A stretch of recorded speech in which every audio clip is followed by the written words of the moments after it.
ça c'est la belle vie ça. Ça c'est la belle vie d'une brebis ça.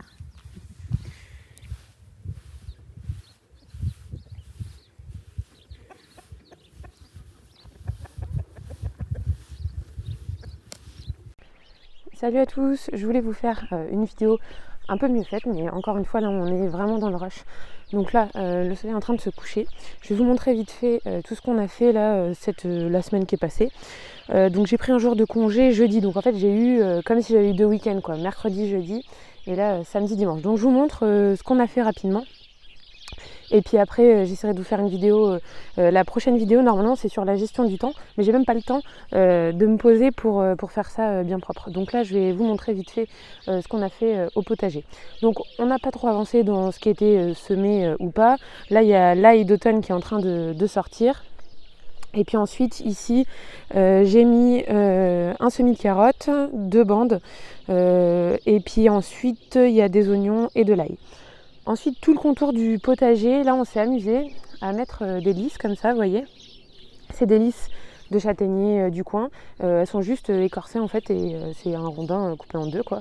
Et on les met en quinconce sur les petits poteaux. Ça nous a permis en fait de retendre le grillage un peu plus, de façon un peu plus jolie parce que c'est un grillage à poules qui se détend beaucoup en fait. C'est vraiment des mailles qui sont très souples, pas de qualité ouf. Et donc du coup là déjà je trouve que ça fait plus joli et ça permet d'avoir un truc beaucoup plus propre. Donc ensuite il faut qu'on fasse la même chose au niveau des canards, tout le contour, surtout pour bloquer le passage au petit veau. Donc en fait ici là on aura sur 2 étages. Donc là je vous avais pas dit mais on a monté le broyeur de végétaux et on a commencé un petit peu à le tester. Comme là les forestiers ont commencé à couper du bois, il y a énormément de branchages qu'on va devoir cleaner, donc il y en a qu'on laissera décomposer comme ça, mais il y en a une bonne partie que je veux transformer en broyat et donc pour l'instant on les a mis dans les allées. Je ne sais pas exactement comment ça va se passer au niveau de la fin d'azote, à quel moment elle intervient, donc pour le moment ça sera dans les allées et je vais attendre un petit peu que ça fasse un peu style du terreau pour le rabattre là-dessus. Là c'est vraiment pour qu'il n'y ait pas d'enherbement dans les allées. L'année dernière j'avais mis de la paille et du foin et ça a très bien marché, il y avait pas d'herbe. Là on peut le voir hein, là, donc ça c'est du vieux foin et du coup ça n'a pas repoussé quoi. Ça a bien maintenu la pression sur les plantes qui s'y trouvaient. Bon là il y a une petite touffe d'herbe, voilà, donc faut passer vite fait mais ça limite quand même pas mal. Là-bas par exemple dans toute cette partie là c'est que des arbres fruitiers et des petits fruits, donc tout ça là-bas on va dire que c'est entre guillemets ce que j'appelais la forêt jardin. Et donc là, toutes les allées, vous voyez, c'est de l'herbe. Donc il faut passer le rotofil. En plus, comme le sol, il est maintenant, à force de pailler, etc., il est hyper riche. Donc l'herbe, elle pousse bien plus qu'ailleurs. Et là, vous voyez que même en hiver, il y a quand même des grosses touffes. Donc on va pailler tout ça. Alors moi, ça ne m'apporte pas de limaces. Il y en a qui disent que ça apporte des limaces. Ben, moi, pas du tout. J'ai aucun problème de limaces. Ça, il n'y a pas de souci. Mais par contre, c'est vrai que ça recolonise plus facilement les plates-bandes et en plus comme en fait en limite de parterre j'ai mis des pierres, l'herbe se met entre les pierres et c'est vrai que bon c'est vraiment pas facile d'entretien, on perd du temps en fait, faut passer la débroussailleuse et on peut pas non plus laisser monter à graines parce que sinon vous vous retrouvez avec plein de graines de mauvaises herbes dans vos parterres. Donc c'est pour ça, c'est vraiment pour une question de manutention. J'ai oublié de vous dire un truc, c'est que là vous m'entendez peut-être sûrement mieux que d'habitude parce que Brian m'a conseillé de prendre un micro. Donc là j'ai un micro cravate et vous êtes censé mieux m'entendre. Quand il y a du vent, je ne pouvais pas filmer en fait. Donc voilà, il nous reste que dalle comme chou, je crois que ça c'est le dernier. Il faut que je vide ça, j'ai commencé à vider celui-ci. Ici on a un semis d'oignon, tiens il faut que j'arrose, j'avais aussi semé quelques carottes. Et voilà, là il reste des choux romanesco, mais je ne sais pas s'ils vont fleurir. Ensuite, niveau canard, pour l'instant, ils pondent, il n'y a pas de couvaison, il n'y a rien. On leur a refait une petite cabane avec la niche de Naya qu'elle ne veut pas utiliser. En fait, on a juste rajouté une porte, puisque le reste était déjà tout fait. C'était un truc que j'avais récupéré de mon assistante qui, elle-même, avait son chien qui ne voulait pas aller dedans. Mais par contre, les canards, eux, ils aiment bien. Mais ils ont quand même leur enclos, c'est vraiment juste pour que les cannes puissent pondre, quoi. Au niveau des ruches, là, les abeilles sont dans le concassage des petits veaux. Donc je pense qu'il y a une reprise de la ponte puisqu'en fait ne vous étonnez pas en fait de voir des abeilles dans le grain de vos poules ou choses comme ça. Elles viennent y récolter en fait de de la farine, si vous voulez, de votre grain, parce que dedans il y a de la protéine en fait. Donc ça veut dire que la ponte a repris et elle rentre du pollen. Bien sûr, comme en ce moment il fait beau, elles sortent et il n'y a pas de fleurs. Donc il faut bien qu'elles trouvent un moyen de rentrer du pollen. Elles me le font tous les ans, donc maintenant je sais à peu près quand est-ce qu'il y a reprise de ponte. Donc ensuite au niveau des moutons, là il va avoir 3 semaines. Enfin, il a eu 3 semaines hier, le petit mouton. Il grandit hyper vite, alors je pense que c'est parce qu'il est tout seul, du coup elle en a pas eu 2. Donc je le trouve bien plus gros. J'ai regardé les photos, il est quasiment de la même taille que quand on a récupéré mon bélier. Il avait 3 mois quand je l'ai eu et il est de la même taille en fait. Il est vachement haut sur pattes. Et bon, le mien, ils étaient 2, donc il avait déjà eu moins d'apport à la naissance. Oh, il commence déjà à les monter, c'est incroyable ça, mais il fait ça depuis quasi le début.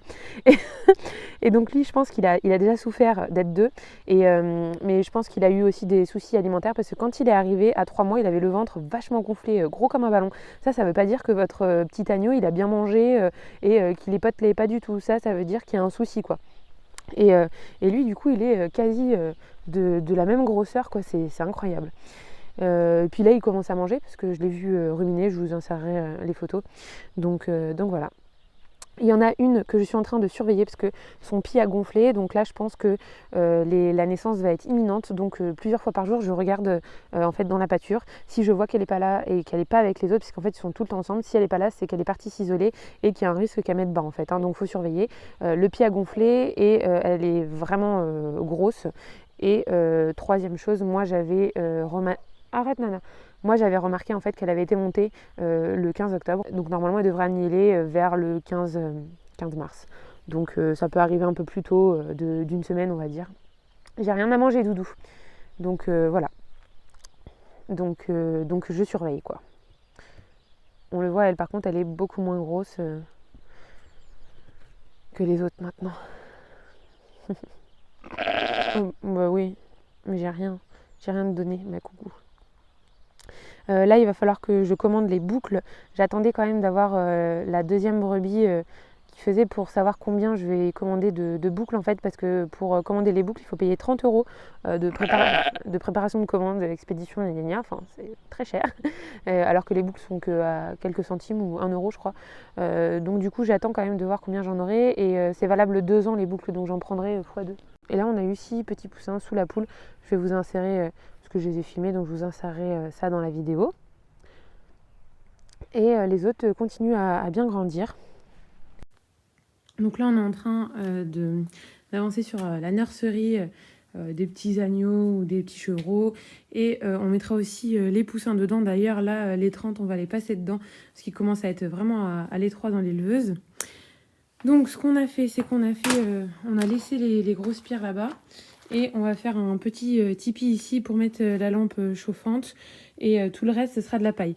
On a fait une marche surélevée pour que la paille, en fait, elle vienne pas saouler quand on ouvre et qu'on ferme le portillon. Voilà, parce que si vous mettez de la paille, ça va bourrer dessous et puis après, vous vous embêtez. Donc on a fait ça. Au départ, je voulais faire que du béton. Et en fait, je trouve qu'avec le coffrage, ça fait plus joli. Donc on va laisser les planches de coffrage. Je poncerai juste un petit peu là pour enlever le ciment qui a débordé. Et je pense qu'on va laisser le ciment comme ça. On va juste décoffrer celle-là qui est moche, mais on va garder les autres. Donc ça sera le râtelier. Donc là, pour l'instant, vu qu'on va mettre les poussins, on s'en fout. Donc on a fait que la partie qui serait ici, puis on va mettre juste une petite plaque pour pas qu'ils puissent passer par là. Mais sinon, en fait, là, il faut imaginer que vous allez avoir d'autres trucs qui vont partir comme ça. Et fermé ici, enfin avec 2 barres là. Et en gros, on peut mettre, il faut que je le fasse de la taille pile poil d'une botte carrée de foin, parce que je pense que si on fait notre foin un jour, ça sera là-dessus qu'on va se diriger. C'est plus pratique que les grosses balles rondes. Là, ce qu'on a, c'est des bottes carrées, donc on mettra une botte dedans, et puis après, ils viennent fouiller là-dedans. Oui, donc cette marche aussi, c'est pour que du coup, toute la paille, elle soit bien contenue là, et que ça en foute pas partout dans le garage, parce que ici, c'est là où on stocke notre bois et où on range la voiture. Donc bon, histoire qu'il n'y ait pas quand même de la paille partout. Voilà. Donc là, je vais mesurer mes planches. Oula, il y a beaucoup de poussière. Dès qu'il y a un rayon de soleil, vous voyez toute la poussière. Donc là, je vais faire le petit tipi. Abdel est parti chercher de la paille. On va bientôt les mettre là de toute façon. Bon, on a fini. Franchement, là, on commence à en avoir marre. Ça fait 2 jours qu'on y est et qu'on fait rien d'autre. Donc voilà, là on a fini, on a mis la lampe, on leur a fait un petit truc un peu plus fermé quand même pour que la chaleur de la lampe reste là-bas. Ici on a mis juste ça en provisoire en fait pour pas qu'il passe par le râtelier. Je sais pas encore ce qu'on va faire, soit je fabriquais une plaque exprès pour enfiler dans le râtelier pour quand la bergerie se transforme en poussinière. Donc là on a mis la paille dedans.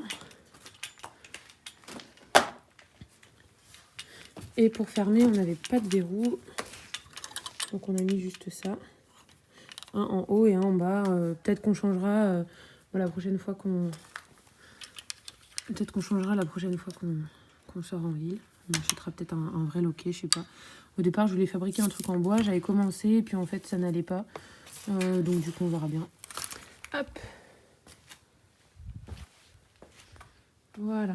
Là, il faut qu'on refasse des pavés, parce qu'il en manquait. Il faut que je trouve des pierres plates qui soient un peu, vous voyez, polies, pas trop propres, quoi. Parce que là, ceux-là sont vachement usés.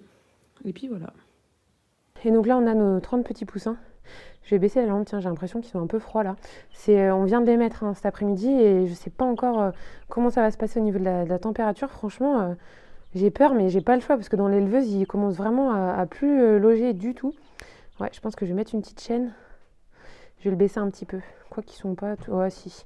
Je pense que sinon, ils risquent d'avoir vraiment froid. Mais normalement, la distance réglementaire, c'est 60 cm, j'ai vu sur l'étiquette, pour pas que la paille prenne feu, quoi. Donc, mais bon, ils ont quand même l'air de se les peler. Et là, il fait encore froid. Là, pour l'instant, j'ai juste surélevé avec des petits rondins qui traînaient. Parce que là, en fait, c'est le tas de bois juste à côté. Donc, j'ai juste surélevé pour qu'ils n'aillent pas trop faire caca dans la bouffe et dans l'eau. Mais il faut qu'on suspende. J'avais un petit 500 ml dans l'éleveuse. Et là, j'ai commandé un 5 litres pour que ça leur dure un petit peu plus longtemps quand même, quoi. Ouais, je pense pas qu'ils aient froid en fait, hein, parce que sinon ils s'éloigneraient pas comme ça. Ça c'est le seigle que j'avais semé. Donc je l'ai semé à la volée, j'ai pas fait trop de trous, hein, vous voyez, j'ai bien réussi. Par contre j'ai semé un peu trop de rues, donc je sais pas trop ce que ça va donner. On verra bien.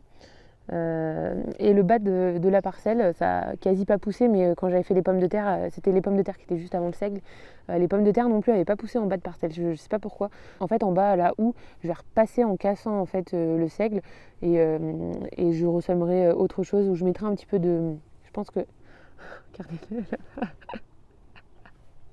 Comment on peut pas rester sérieux avec des animaux autour, sérieux. En plus, vous l'avez loupé, mais il est en train de sauter comme un cabri, c'est trop drôle. Donc qu'est-ce que j'étais en train de dire? J'étais en train de dire que en bas il faut que je mette du fumier parce que comme le seigle n'a pas du tout poussé, ça ressemble à rien, donc ça sert à rien que je laisse. Et là par contre tout ça je vais le laisser juste que ça monte à grain et que je puisse le récolter pour voir un petit peu comment ça se passe. Donc c'était un peu illusoire pour moi d'être autonome en blé, mais vu que j'utilise le seigle pour faire le levain, j'en utilise pas beaucoup, donc je me suis dit au moins je serai autonome sur ma farine de seigle, donc il faut que j'essaye de faire ça. Et je vous parle pas trop de ça, parce qu'on a fait quelques trucs aussi ici là à la mare. Je vous en parlerai quand je reçois ce que j'ai commandé, parce que j'ai eu encore une idée folle. Donc là, il va se passer un truc là bientôt. Et je voulais vous montrer, j'ai mon hachis qui est tout en fleurs. Alors j'espère que ça va pas sortir trop tôt. Ouais, là c'est en train de s'ouvrir. J'ai peur que ça gèle. L'année dernière, ça avait gelé en avril, donc ça veut dire que ça avait éclos qu'en avril, donc là, ça a grave de l'avance. Et j'ai vu que c'était pareil sur les poiriers, tous les poiriers sont en avance. Les pommiers, ça va encore. Mais alors les poiriers, hop, ouais, regardez, ils sont en train de tous bourgeonner. Ouais, là, je pense que si gèle, on va être encore dans la mouise, hein. Ça va être la même chose que l'année dernière, quoi. Ça gèle tôt au printemps et du coup après on n'a aucune récolte. L'année dernière j'avais que les pommes parce que les pommes ça avait fleuri en retard, quoi, enfin en retard à la période normale, mais ça avait fleuri en décalage par rapport aux poiriers. Les poiriers sont beaucoup plus précoces. Je vais vous en montrer un autre là-bas qui est tout en fleurs aussi. Voilà, c'est celui-là. Ça c'est l'allée qui va dans la pâture. Et donc celui-là c'est un Louise Bonne. Et il a plein de petites fleurs. Vous voyez toutes les petites boules là. Ça c'est des futures fleurs. Et en fait, je suis vachement contente parce que ça, c'était des arbres qui étaient dans un sac à Jardiland. Vous savez, ils les déterrent en fait, c'est plus des racines nues, mais il y a encore la terre, c'est dans un sac. Et on était genre au mois de, je sais plus si c'était fin août ou septembre, et il les bradait, genre, je sais plus si c'était moins 70%, parce que le truc, il avait végété dans son sac pendant 10 piges. Et du coup, je me suis dit, ah, ça me fait de la peine. Franchement, c'est pas vraiment à faire parce que du coup, vous avez des arbres qui sont théoriquement de pas très bonne qualité. Mais il me faisait trop de la peine. Je me suis dit, je peux pas le laisser là, le pauvre. Je l'ai pris. Et donc ça, c'était du coup pas septembre dernier, mais le septembre 2020. Je l'ai planté. À la fin de l'été, il faisait encore super sec et tout. Je me suis dit, il va mourir. Il a perdu toutes ses feuilles. Et l'année dernière, il a bien poussé. Alors, je vous dis pas l'état des branches, c'était des toutes petites branches. Ça se voyait qu'il avait vachement souffert, quoi. Là, j'ai taillé pas mal. Je sais pas si vous voyez, il y a plein de petites coupes. Et du coup, pour essayer de retrouver un espèce de simili-gobelet, en fait, je voudrais que celle-là, elle monte comme ça. Je veux pas qu'elle s'écarte trop parce qu'après, il y a le passage. Mais ceux-là, je les ai fait partir comme ça, bien écartés. Je me recule pour que vous voyez la forme que j'ai tenté de faire en suivant un petit peu la façon dont on savait comment ça poussait, quoi.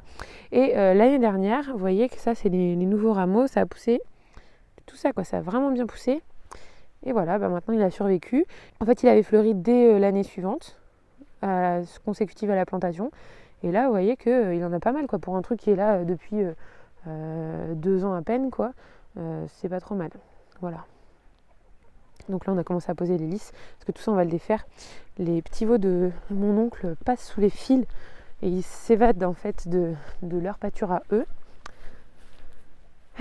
Et du coup, il a eu peur de Naya et ils ont sauté là. Ils n'ont pas réfléchi, ça a tout arraché. Donc là, il faut qu'on refasse tout. C'est pas que c'était pas solide, hein, mais c'est une clôture à poules. Hein, c'est du grillage à poules qui est quand même mou. Donc c'est fait pour une poule de maximum 6 kg, mais c'est pas fait pour un veau qui fait 300 kg, quoi. Donc du coup, le veau, il a sauté dessus. Bien sûr. Ça a tout tiré, là, ça avait tout distendu, j'ai retiré et retendu tout ça, quoi. Enfin bref, voilà.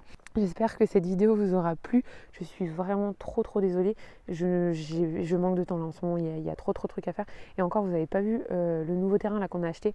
On a vachement avancé dessus, on a bien débroussaillé, ils ont commencé à couper. Ça change du tout au tout. L'aspect du truc, quoi, maintenant ça fait trop beau. J'ai trop hâte de vous montrer la suite. Alors bien sûr là, faut se projeter parce qu'il y a plein de branches par terre et tout. Mais je pense qu'une fois que les branches seront broyées, que la clôture elle sera faite, qu'on aura mis les ruches et tout, ça va faire quelque chose de bien. Mais du coup, on est sur tous les plans en même temps. C'est la catastrophe. Je suis au bord de péter une durite. Mais voilà, on va respirer. Allez, calme.